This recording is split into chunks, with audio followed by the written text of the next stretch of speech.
Chapter 2 Spain. Our plane lands in Barcelona. My friend Armando is waiting at the airport. "Hi, Daniel," he says.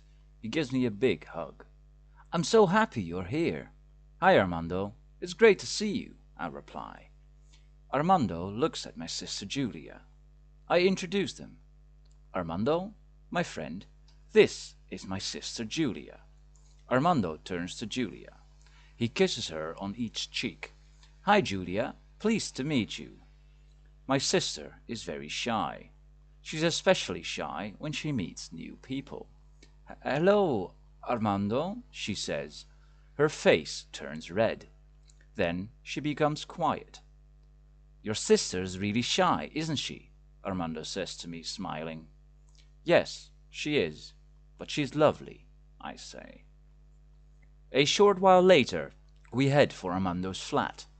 We are staying there for the term. We get a taxi. After 30 minutes, we arrive in Barcelona center.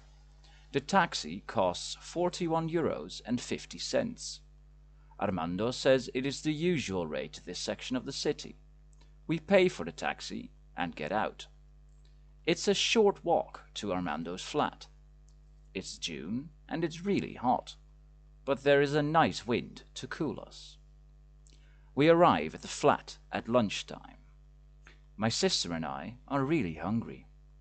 "Armando," I say, "where can we eat? There are a couple of good restaurants in the area. What types of food do they have?" "One of the restaurants, La Paella Loca, has a great paella. I really recommend it. You can take the bus there. The other one has lovely fish. It's just next door." "Julia, do you want to have paella?" I ask my sister. "Yes, I'm so hungry," she replies. Armando can't come with us. He's a teacher and he has a class. So Julia and I head for the paella restaurant. It's a short walk to the bus station. Now which bus goes to the paella restaurant? I ask Julia. "I don't know," she replies. "Let's ask." She points to a man in a white shirt. We walk over to the man. He smiles. "Hello, can I help you?" "Hi, how do we get to the Paella Loca restaurant?" I ask. "It's easy. The number 35 goes in that direction. It goes right to Paella Loca. However, there is a small problem." "What's that?" I ask. "That bus is normally packed at this time." "Okay, thank you," we say. As we walk to the nearest bus stop, Julia and I talk. She's not comfortable with taking the bus. "Daniel," she says, "let's just eat at the fish restaurant. It's easier. I don't want to take a packed bus." "I know," I begin. Then I have an idea. "Wait, I'll take the bus to La Paella Loca. You go to the fish restaurant." "Why?" "Because that way we can compare the two restaurants." "Oh, good idea. Okay, enjoy. I'll call you your mobile later," she calls, and then walks off. I get on the next bus and sit down. I'm very tired. I quickly go to sleep. The bus system in Barcelona is very good. I know there's nothing to worry about. I wake up a while later. The bus has stopped. There's no one else on it except for the driver. "Excuse me," I say, "where are we?"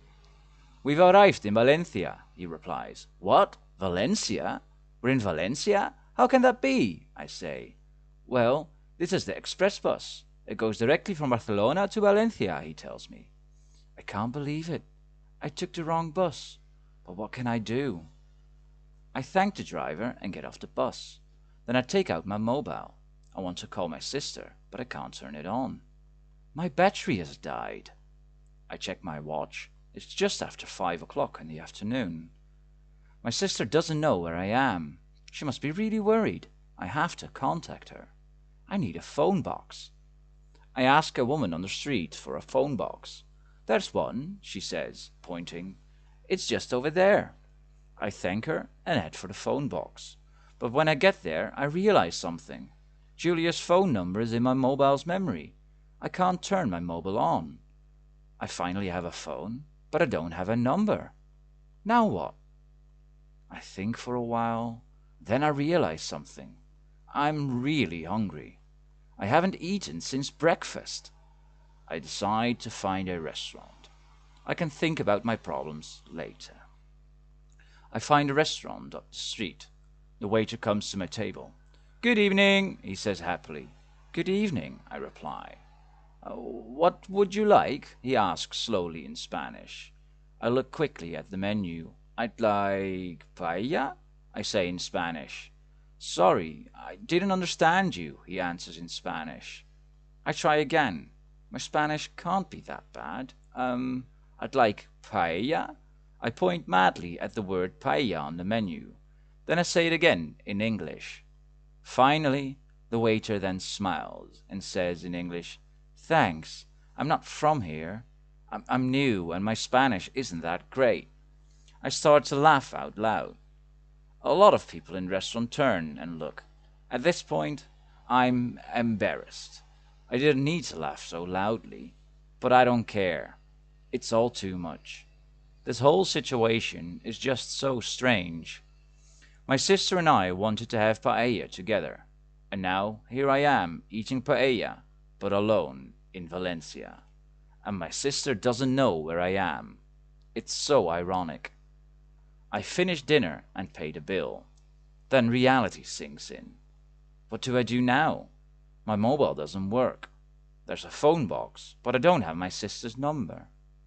What can I do? Then I remember. I can call London. I know the number to my mum and dad's house. I go back to the phone box. I call my parents' number. It rings 4 times. Finally, my mum says, "Hello?" "Hi, Mum. It's Daniel." "Daniel?" she says. "How are you? How's Barcelona?" "It's good. Mum, I've a problem." "What's wrong? Has something bad happened?" "No, nothing bad, Mum." "Can you call Julia, please? Tell her that I'm in Valencia, and tell her that my mobile battery has died." "In Valencia? What are you doing in Valencia?" "It's a long story, Mum. I'll tell you the details later." We say goodbye. I decide to get a hotel room. There's one available up the street. I can go back to Barcelona tomorrow.